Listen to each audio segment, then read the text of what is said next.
Bonjour à tous, alors aujourd'hui je vous propose un petit exercice sur le calcul des coordonnées du milieu d'un segment à travers ce qu'on appelle les symétries centrales. Donc je vous donne les coordonnées de deux points A et M dans un repère. Il faut me déterminer les coordonnées du point B symétriques de A par rapport à M. Tout d'abord, petit rappel sur ce qu'est le symétrique de A par rapport à M. Symétrique de A par rapport à M. Ici, il est question de ce qu'on appelle une symétrie centrale. Ça veut dire que vous avez un point M, hein, qui va être ce qu'on appelle le centre de notre symétrie.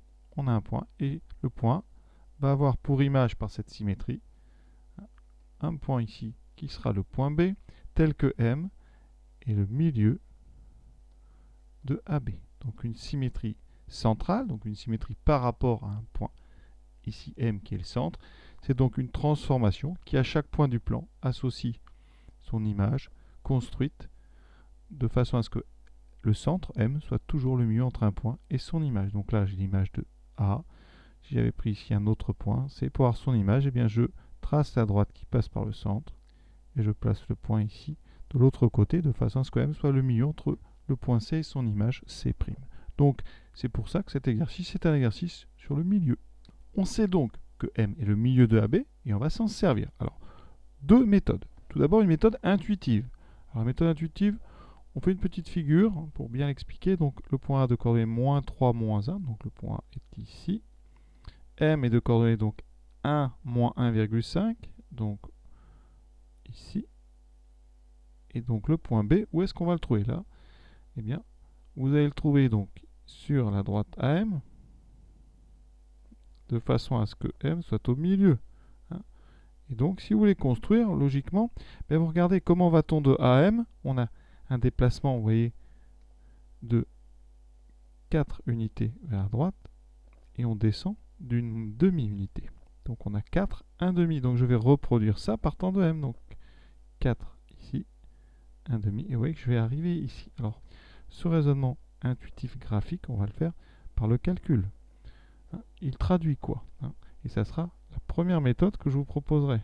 Une méthode donc intuitive. Le déplacement AM est égal au déplacement MB. Ça traduit vraiment le fait que M est au milieu. Et donc, pour avoir les coordonnées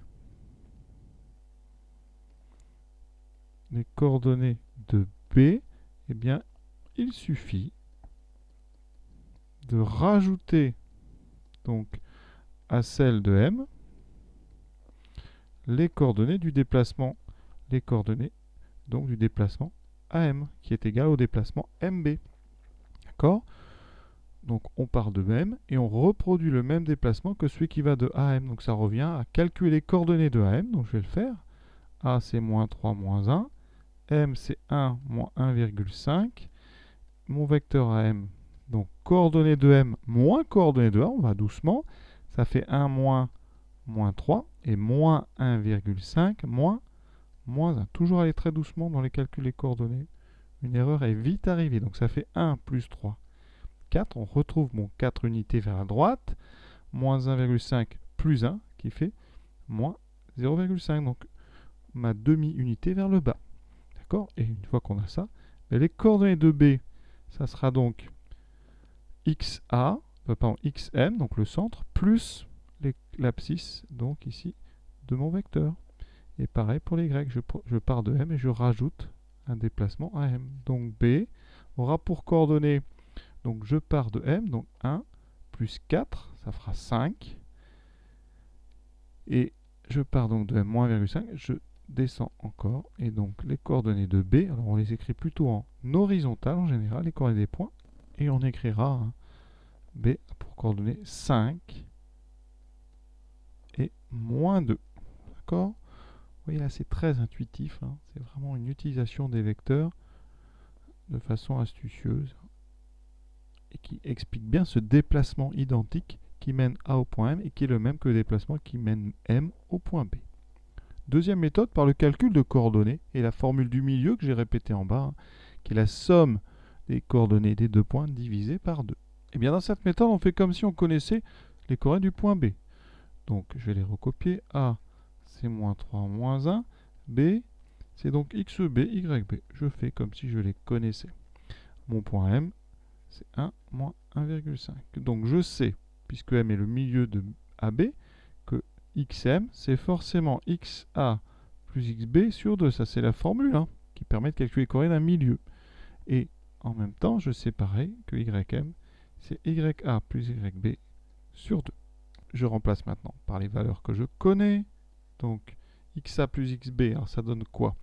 Donc, XA, c'est moins 3, plus XB, voilà, que je ne connais pas, divisé par... Et ça doit faire XM qui vaut 1. D'accord? Je mets d'abord XB à gauche, comme ça l'inconnu est à gauche.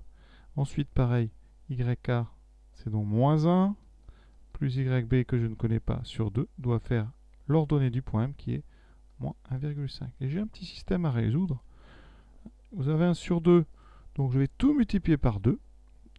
D'accord? Donc, la première ligne me donne moins 3 plus XB qui va être égal donc à 2 fois 2. J'ai multiplié à gauche et à droite par 2. Et pareil, moins 1. Et pareil pour la deuxième ligne, je multiplie par 2. Donc, le demi disparaît. Et le côté droit, le membre de droite, est multiplié par 2, ce qui fait moins 1,5 fois 2, moins 3. J'ai quasiment terminé, vous voyez. Pour avoir XB, je vais donc ajouter 3 des deux côtés. Donc ça fera 2 plus 3, 5. Et pour avoir YB, je vais ajouter 1 des deux côtés. Comme ça, ça enlève ce moins 1. Moins 3 plus 1, ça fera moins 2. Et j'obtiens effectivement les coordonnées 5, moins 2 que j'ai trouvées précédemment. Voilà, cet exercice est terminé. Je vous souhaite à tous une bonne fin de journée.